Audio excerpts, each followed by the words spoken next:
Okay, welcome to Links Global Tech video. Today, I'm very lucky and honored to have Professor Anita Thapar with me today to discuss the issues around stress and mental health in work. Clearly, this is a major issue at the moment. Many people suffer mental and stress-related issues even when they're in work. They suffer issues when they're out of work, and they clearly suffer issues which is very pertinent at the moment in this transition between furlough and potentially non-furlough. So I've asked Anita to maybe talk about a little bit about what are the kind of things that people should recognize in themselves with respect to stress and recognize in others. Great. So, Paul, I think the most important thing, there are two things. Number one, as you say, mental health and stress are much more widely recognised now. And I don't think, for decades, anyone would even question that there's a full spectrum of physical health. So you have people who are very ill, who need to see a specialist, people who are mildly ill, who might see a GP. And then it's completely normal to have a range of episodic physical symptoms. Who doesn't have the odd headache or stomach ache? And we take it for granted that there is a spectrum. Mental health is no different. On the one hand, you've got people who are unwell and ill and who might come and see clinicians like myself. Then you've got people who've got more transient symptoms, but which are really getting in the way. And then you have the full range of what one would call kind of normative mental health symptoms, which is really what I'm going to talk about, the things that really wouldn't come under the illness category. So different people express stress and worry in many different ways. And what you're really looking for is a change in how you or somebody you're working with is from how they usually are. So, for example, somebody who you can show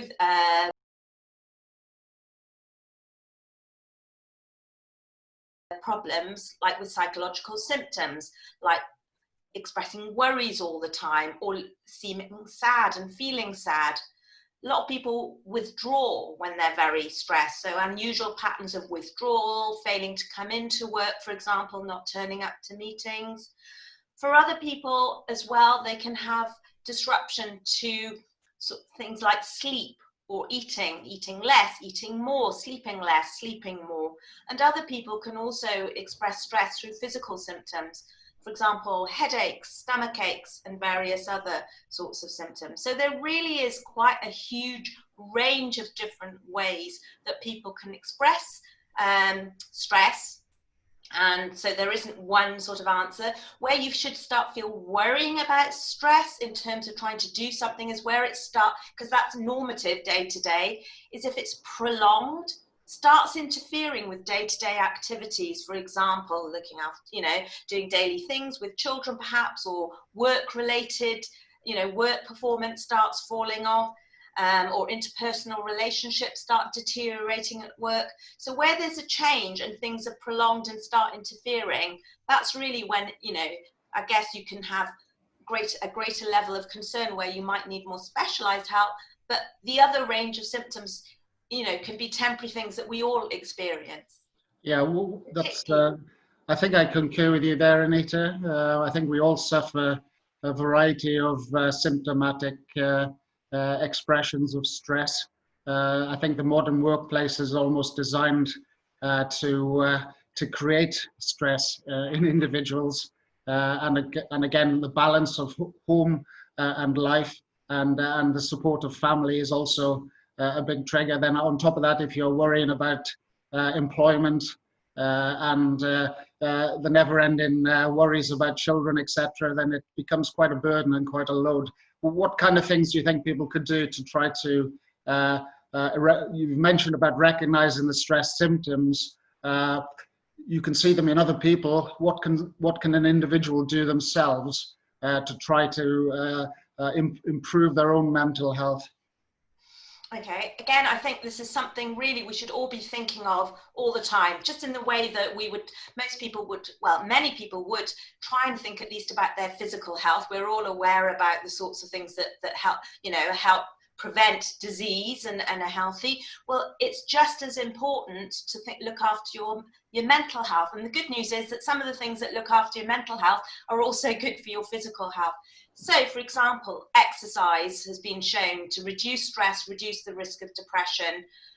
So that's really one important thing. You don't have to be an athlete. Just getting walks outside, and particularly whilst where many of us are stuck working remotely, that becomes really important. Other things are what you do day to day. So there are things that you can do to promote your sort of mental health, like exercise, making sure that you get enough sleep. So having a regular patterns in terms of structure in your day, making sure you get enough sleep, because sleep deprivation can also make mental health problems worse. Same with eating. I mean, again, it's difficult during COVID. Who isn't eating and drinking more? But again, just try, keeping some structure to what you eat, what you drink. These are important, and having a structure through the day can help. Yeah. The other thing that's been shown to be really helpful for stress is relationships. Now, it doesn't necessarily mean you have to disclose everything that you want to disclose to people in work, but you can, it's important to maintain relationships that are important to you. These may, like your family, close friends that you've known and who you trust. These, and maintaining and spending time on those interpersonal relationships is important. And I think if you're concerned about what sorts of things might help mental health and what might be risks, if you're doing something to excess, almost anything to excess, where it's starting to get in the way of other things, then that becomes unhealthy. If you're working too much, you're exercising for hours per day and you cut such that it's getting in the way of work, that then you find yourself treating yourself all the time to alcohol and chocolates and things, then it's really trying to find that middle road that's going to be most likely to health promote. Yeah, I think it's really important to ultimately to reach out to people that you can initially trust. I think talking about issues is clearly one of the great relievers of tension and stress. And certainly in the workplace, you often find people feeling exactly the same as yourself. Yeah. And when you get, let's say, a small group you can communicate with, and they trust you, and you can have one-to-one sessions where you can talk very openly. This is great for everybody. It really builds trust and a bond. And clearly, this then replicates outside of work in your family and wider friendship circles. In my personal experience, I've seen an enormous change in the workplace over the last 3 or 4 years, where people's mental health has become really one of the top priorities in a lot of organizations, certainly in the ones I've worked in, where we now see things like mental first aiders, which is an incredible step. You never would have thought 10, 15 years ago that you would have a mental first aider. Back in those days, you kept everything to yourself. You kept everything pretty secretive in terms of how you were feeling. Whereas now people are really, companies promote people to talk about their problems. They often have open sessions about mental health. They treat stress as ultimately an illness that if the company's at the cause of it, they have to try to do something about it. And clearly discussing this with your manager and your HR manager is an essential step, which is all about opening up and talking about it. Yeah. And then they can put an action plan in place, which might mean you have to go on reduced hours. It might mean you have to take some time away. You might be on 2 or 3 or 4 days per week, but it'll be recognized and they will try to put a plan in place. But it's ultimately a plan to get you back on track here. And I think this has been a kind of remarkable change. Yes, no, definitely. And I think a really positive one, not just on humanitarian grounds, but from a company's perspective, from economic grounds as well. I mean, mental health is a leading cause of global disability. Yeah. And obviously you have, if you've got people who are working below par, who get sick, that's a problem. And there are plenty of work practices that could be done, particularly ones that are solution focused. So talking with people and endlessly complaining and going over the same thing over and over again can actually make mental strain worse. But where, there's open discussion and, as you suggest, a sort of more solution focused approach, then that's really helpful. Yeah, I think once you start talking about these things, it almost becomes the norm, and the stigma that used to be attached to these issues several years ago, I think, from my perspective, has almost evaporated. Where I really do now expect people to talk openly about issues that they might be having. Yeah, now, certainly in a work situation, you sometimes don't know what's happening deeply in other people's lives. Yeah, I've had situations where people's relationships are in trouble. They have parents that have passed away. They've had family members having serious illnesses. There's only so long people can bottle that up, and it does. If you look very carefully and you listen carefully, you can actually, as you suggested at the start of the discussion, see the change. And you have to be, your antenna has to be quite sensitive, and you have to look for that delta and then try to understand why, and just gently probe with people to find out what's underneath it. And sometimes they will open up and literally it's like a dam bursting, and you do what you can to help and support as a consequence. So yeah, these are definitely interesting times. I think it's all part of the big wellness, mindfulness tasks and focus, I think, that is in general society as such. Clearly, I think this is compounded by the fact that companies put more and organizations put more and more pressure on people to deliver. So this is somewhat cause and effect. And I think the companies have to try to get the right balance and try to get the performance out of people that doesn't involve them, let's say, putting their head in a vice. And I think you touched on an important issue earlier, is retention of staff is really essential. Great companies keep their best staff, and for somebody to leave because let's say a situation has arisen due to the fact they are either suffering from a short-term mental issue or even a long-term issue, the cost of employment, the cost of retraining, the cost of finding new talent is an enormous price ticket.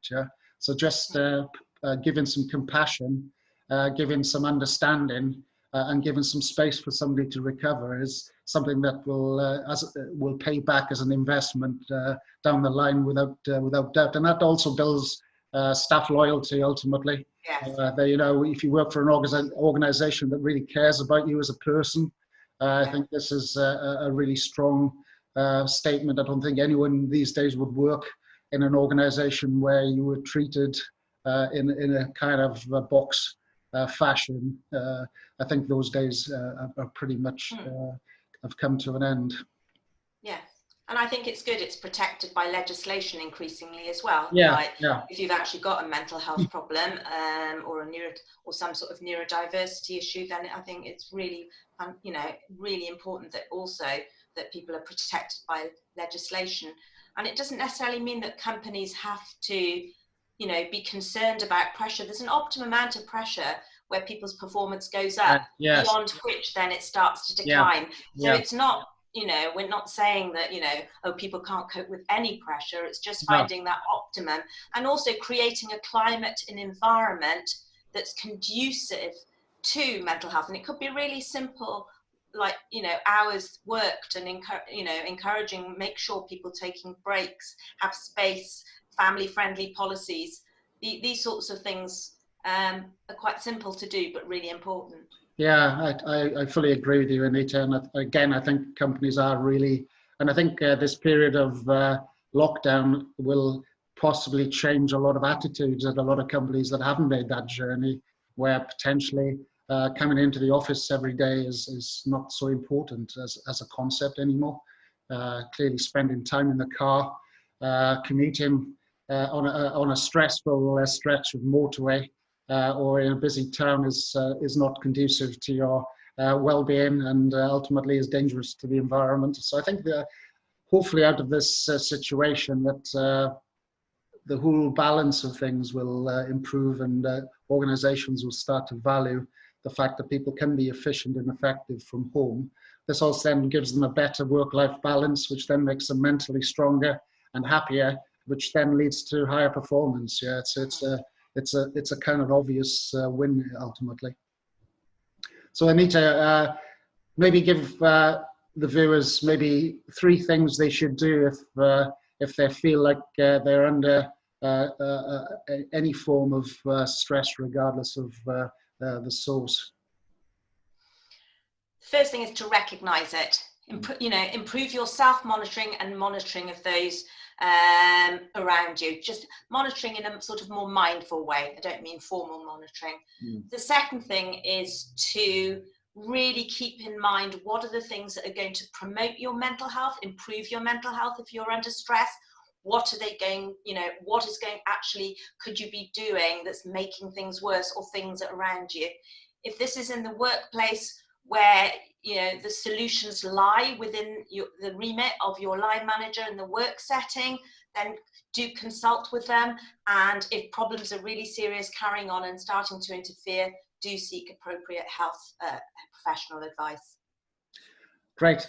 So thank you so much, Anita, for taking your time. I know you're a very busy lady, and your time is precious. So it was great to talk to you, and hopefully people have found your input enlightening. And ultimately, if anyone wants to discuss this, please add a comment, or you can contact me directly on my email, and we can discuss. So thank you again, Anita. And look forward to further conversations with you down the line. I know you're full of interesting thoughts and ideas, and full of science. So I look forward to that day when I can delve a little bit more into your technical background. Okay then. Okay, Great. thank you, Anita. Take care. Bye-bye. Bye.